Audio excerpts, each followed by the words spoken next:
Ano ba ang confidential funds? Ang confidential funds ay nilalaan yan para sa mga kalaban ng Estado. Yung tungkol sa confidential funds, yung mga kongresista dyan, kasi di ba yung Mary Grace Pat? Yatos. Sabi nila, fake yan ah. Sabi ng NSA, wala kaming record dyan. Non-existent yan. Sabi ng isang congressman, ewan ko sinong pangalan ng congressman yun, spurious document.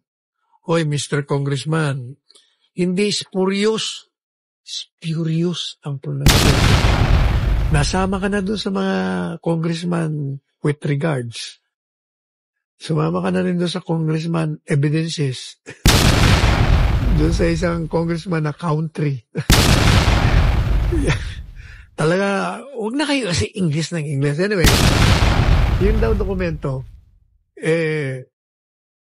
peke.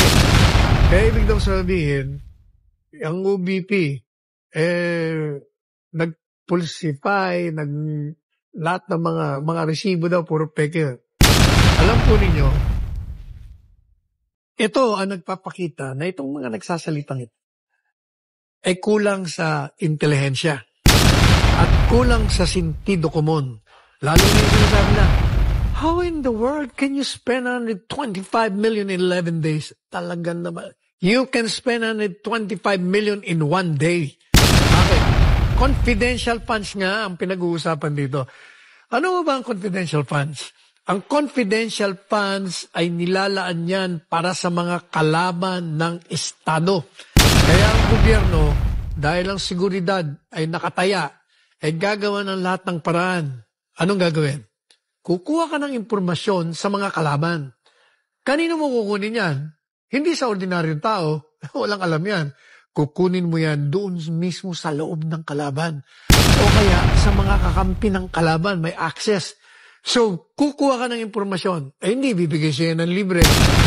Kukunin mo yan sa pamamagitan ng pagbayad sa kanila. Okay.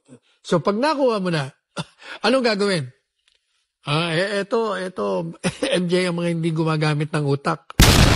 Sa tingin mo ba, kung ikaw MJ, ako ang gobyerno, kinuha kita, bibigyan kita ng pera para bigyan mo ko ng impormasyon sa kalaban ng Estado. Ikaw ba tatanggap ka ng pera, ilalagay mo pangalan mo? Hindi. Kasi sigurado patay ka. Laglag ka. Patay, hindi lang papatayin ka ng mga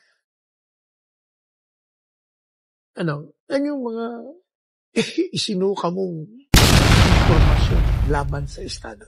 Kaya Mary Grace Piatos, talagang iyan ang ilalagay. Iba-iba, di ba? Ang dami sinasabing mga peking pangalan. Natural. O hindi nyo ginagamit sentido komon yun. Confidential funds nga eh. Kaya sabi ni Sammy Martires, ombudsman, wala akong nakikitang ginawang illegal o irregular si Inday Sara. Pangalawa, pag sinabi mong confidential funds, hindi mo natatanongin kung saan mo ginastos siya. Kaya confidential eh. Hindi mo natatanongin sino tumanggap, paano. Otherwise, hindi yan confidential. Kaya nga tinawag na lihim na pondo para sa gobyerno laban sa mga kalaban ng Estado. Attorney Sal, sino ba yung naghain ng impeachment? Yung mga naunang sinabi ni dating Pangulong Duterte na kalaban ng Estado, mga legal pa. Exactly. Yeah. Parang yung nag-file ng isang disbarment, papadisbar siya, siya ngayon disbarred. Talaga naman, masarap batukan eh.